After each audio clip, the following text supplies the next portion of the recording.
제가 올해 들어서 이제 29이 됐고 이제 곧 제가 30을 앞두고 있는데 근데 이제부터 뭔가 보이는 것 같아요. 뭔가 친구들의 서로의 격차이 그런 게 조금 보이기 시작하는 나이가 된 것 같아요. 뭔가 일찍 결혼한 친구들은 벌써 결혼하고 애도 갖고 있는 친구도 있고 직장에서는 과장도 다 알고 팀장도 단 친구들 있고 근데 또 요새 취업생 청년이 많잖아요. 약간 그런 거 보면 이제 격차가 앞으로 더 벌어질 텐데 어떻게 해야지 약간 그런 두려움이 있는 것 같아요. 대표님은 이제 30대 초반부터 이렇게 부를 이루고 계시잖아요. 성공하기 전 느껴지는 그런 징조? 그런 건 어떤 게 있으셨나요? 일단 이 영상을 보시는 분들은 성공을 저는 해나가려고 노력하는 사람이라고 생각하고 아직 성공했다고 생각을 안 하는데 다만 순자산 10억까지는 어떻게 보면 또 성공이라고 볼 수 있잖아요. 그 정도 성공으로 가는데 하나는 내가 생각하는 시간이 엄청 많아진다. 그러니까 조용해진다, 사람이. 그리고 두 번째는 하루를 2번 산다. 그러니까 일을 저는 오전 8시부터 12시까지 하거든요. 세 번째로는 주변 사람이 싹 다 바뀌는 그런 징조가 있었던 것 같아요. 조용해진다? 성공하려면 말을 많이 해야 되는 거 아니에요? 어떤 거예요? 엄청 많은 인생의 단계가 있지만 저는 지금 단계가 한 6단계 정도는 온 것 같거든요. 첫 번째 단계는 뭐냐면 시끄러워요. 막 도와달라고 주변에 요청하고 저 이런 거 하고 싶어요, 저런 거 하고 싶어요, 도움 요청하는 시기. 그래서 계속 사람들을 만나러 다니는 것 같아요. 내가 뭘 해야 될지 어떻게 해야 될지 모르니까 집중이 안 되잖아요. 방법을 찾으러 나가면서 책도 읽고 강의도 보고 강연한다 그러면 찾아가고 그러면서 내 멘토를 막 찾는 여정에서는 시끌벅적하게 삽니다. 그리고 나서 두 번째는 이거를 발산할 때 저는 그래서 강의료로도 막 몇천만 원씩 써봤고 맨날 그런 강의 듣고 막 모임 열고 창업형 인간 독서 모임 그런 사람들을 막 제 주변으로 막 모아요. 두 번째 단계가 오면 뭘 하냐면 그 안에서 나의 방향성을 찾아요. 내 방향성이 저 같은 경우는 이것저것 부업을 다 시도해보고 저의 방향성은 공간사업, 숙박업, 부동산이었거든요. 그럼 내가 이 방향성을 정하잖아요. 그러면 이제 더 이상 다른 뭐 쇼츠, 블로그 수익화 뭐 이런 기타 등등이 별로 관심이 없어져요. 그러면 내 에너지를 하나에 모아야 되니까 이걸 하기 위해서 조용해져요, 사람이. 그리고 조용해지고 다시 동굴로 들어갑니다. 동굴로 들어가서 이거를 폐관 수련하듯이 갈고 닦는 시간을 갖게 되는 것 같아요. 관심사가 아닌 사람들을 만나는 것도 에너지이기 때문에 저만의 이제 폐관 수련하기 위해 동굴로 들어가서 얘를 갈고 닦는 거죠. 내가 바뀌어야 되고 내가 행동해야 되니까. 이러면서 요게 오면은 그 어떤 사람한테도 도움을 요청해서 100% 해결되는 게 없다고 생각이 드니까 문제 해결력이 엄청 올라가요. 내가 성인이 됐을 때에 부자가 되기 위한 적성을 찾고 그걸 하기 위해서 선택과 집중을 하면서 조용해지는 것 같아요. 나는 내 기준이 이제 딱 서니까 굳이 다른 사람들의 의견이 많이 필요해지지 않는 유치권 행사 댓글 많이 달렸던데 갑론을박이 엄청 많더라고요. 하나는 너무 인테리어 모른다, 너 잘못이다. 또 하나는 행부님이 잘못한 거 없다, 피해자다. 막 이렇게 갑론을박이 나오잖아요. 그것도 저는 그 경험을 통해서 경험을 얻고 문제 해결력을 얻었다고 생각을 하거든요. 통장 아니면 도태니까 그 고생이 저한테는 진짜 단단한 자양분이 됐겠죠. 그러면 아까 말씀하신 하루를 2번 산다고 하셨잖아요.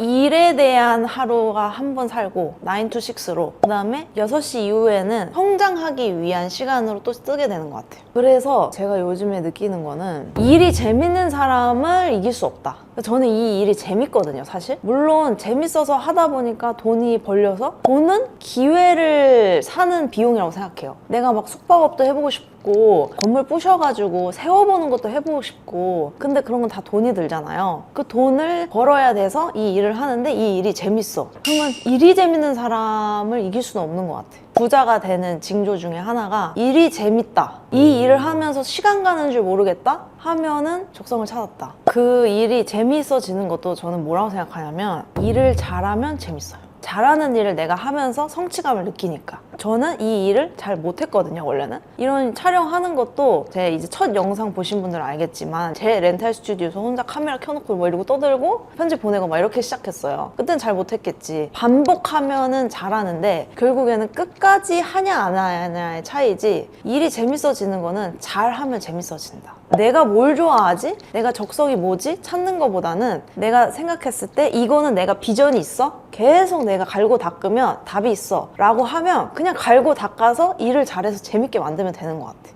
주변 사람이 바뀐다고 했잖아요. 주변 사람은 부자 친구들이 많이 생기는 거예요. 고민의 깊이가 깊은 사람이 주변에 많이 늘어나는 것 같아요. 그러니까 대화가 통하는 사람들이 늘어난다? 근데 그 대화가 통하는 사람들이 저랑 비슷한 고민을 하고, 근데 그렇게 비슷한 고민을 하고 열심히 사는 사람들은 다들 부자인? 예를 들면 제가 2, 3년 된 것 같아요. 성장 스터디라 그래서 그때 당시에 각자 프리랜서로 일하던 4명의 모임이 있어요. 그때 목표가 뭐였냐면 월천 버는 게 목표였었어요. 근데 어느 순간 이분들이 월천을 달성하고 월 3천을 달성하고 이제는 월 1억을 달성한 거예요. 너무 신기하잖아요. 그래서 그분들을 제가 2개월에 한 번씩 꼭 보거든요. 그랬을 때 느낀 거는 비슷한 고민으로 비슷한 방향으로 계속 나아가는 사람들이 그냥 부자가 되더라고요. 부자 친구 사귀어야지 라고 생각한 게 아니라 나랑 결이 맞는 비슷한 고민을 하고 내 인생에 엄청 진지한 사람들이랑 사귀는 걸 좋아했는데 그분들이 이제 부자가 돼 있어요. 격차가 그런 데서 벌어지는 것 같아요. 제가 겪었던 가장 큰 징조는 이러다 죽겠는데? 이럴 때가 있었어. 스트레스를 너무 많이 받아서. 어떤 일이었냐면 제가 일반인으로서 사업을 한다는 거는 엄청 무서운 일이잖아요. 처음에는 뭐 50만 원 버는 단기 임대, 에어비앤비 뭐 이거는 진짜 리스크도 없거든요. 근데 200만 원 정도 고정비를 부담해야 되는 렌탈 스튜디오를 창업을 할 때 이게 너무 두려운 거예요. 제가 그때 월급이 250만 원 받을 때인데 그러면은 고정비만 200만 원 만약에 나가면은 이제 더 이상 생활이 불가한, 어떻게 보면 벼랑 끝으로 저를 밀어 넣은 거죠. 그때는 이거를 안 하면 내 강의를 듣고 뭔가 공부한 게 너무 아깝고 이제는 할 때가 됐다. 뭔가 분노에 차 있을 때였어. 왜 나는 하는 것마다 결과가 안 나와? 그래서 이거 해야겠다. 그래서 꼭 해야지 하고 그걸 하는데 그 사업에 대해서 생각을 안 하고 있으면 불안한 거예요. 죄책감. 내가 지금 여기에 몰두 안 하고 있네? 몰두 안 하고 있어서 매출 안 나오면 어떡하지?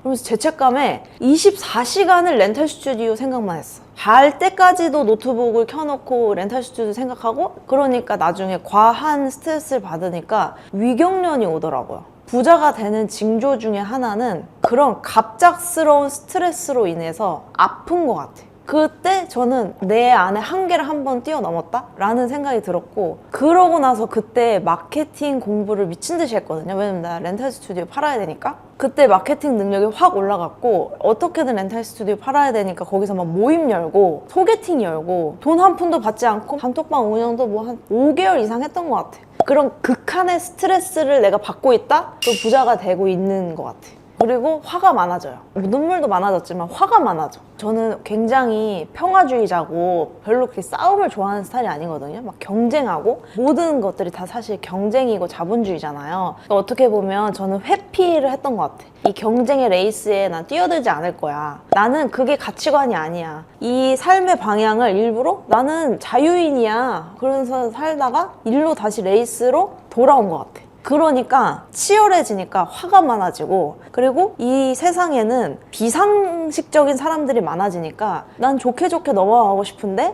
계속 불합리함을 나한테 요구할 때 그거에 대해서 싸울 수 있는 능력이 생긴 것 같아. 그전에는 그냥 피하고 마주하지 않고 그래 좋은 게 좋은 거지 했는데, 건물주분이 저한테 렌탈 스튜디오로 임대를 했는데 렌탈 스튜디오 왜 무인으로 하냐는 거예요. 렌탈 스튜디오가 무인 원래 사업인데, 그래서 나보고 거기 지키고 있으래. 그래서 말이 안 되잖아요. 그래서 그럼 저는 여기서 그만하고 싶습니다. 그랬더니 안 된대. 그냥 하래. 그냥 말이 안 통하잖아요. 어리고 잘 모르는 것 같으니까 무시하는구나. 그리고 그냥 꽥 소리를 질러버렸어. 아니 제가 무인으로 렌탈 스튜디오로 임대를 했는데 이제 와서 왜 무인하면 안 된다고 하시고 이 업종을 싫어하셔서 그냥 다른 사람한테 양도하고 나가겠다고 하는데 왜 방해하시냐. 그러면 저는 여기에서 그냥 원래 제가 하고 싶은 파티룸으로 돌려버릴게요. 그랬더니 그제서야 만나서 양도할 수 있게 해주는 거예요. 강해져야 되고, 강해지는 과정에서 화가 많아졌다. 그 화가 많아지는 기간이 있고, 그 다음에는 이 화를 다스려서 화로서 해결하지 않고 논리로 해결할 수 있는 능력을 키워나가는 과정에서 조용해지는 것 같아.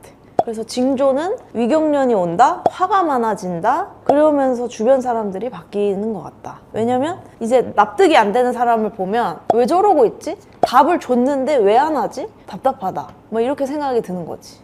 오늘은 제가 부자로 변화할 때 겪는 신호 같은 것들을 제가 겪었던 경험담을 한번 얘기를 해봤는데 2030 여자분들이 저한테 롤모델이에요 행부님 너무 멋져요 라고 이야기를 많이 해주시는데 저는 좀 그런 것도 있었거든요. 여자인데 사업을 크게 할 수 없다. 어떻게 보면 저 혼자 스스로 유리천장을 만들어 놨던 거죠. 근데 최근에 21에 창업을 해서 현재 저보다도 어린데 직원을 30명을 두고 1조 기업으로 만들겠다는 AI 스타트업 여성 대표님의 이야기를 듣고 제가 너무 도전을 받았어요. 여러분들 중에 만약에 나는 여자여서 나는 어려서 어려울 거야 라고 생각을 하시면 이런 위경련도 겪고 문제도 마주해서 직면해서 해결하고 이런 것들로 여러분들이 지금 겪고 있는 문제들 해결해 나가는 거를 추천을 드리고 그제서야 여러분들이 두 발로 서서 당당하게 자립할 수 있는 것 같아요. 만약에 이런 것들을 시작해보고 싶은데 고충이 있으시다면 언제든지 댓글 남겨주세요. 여러분들의 경제적 자립을 응원합니다. 감사합니다.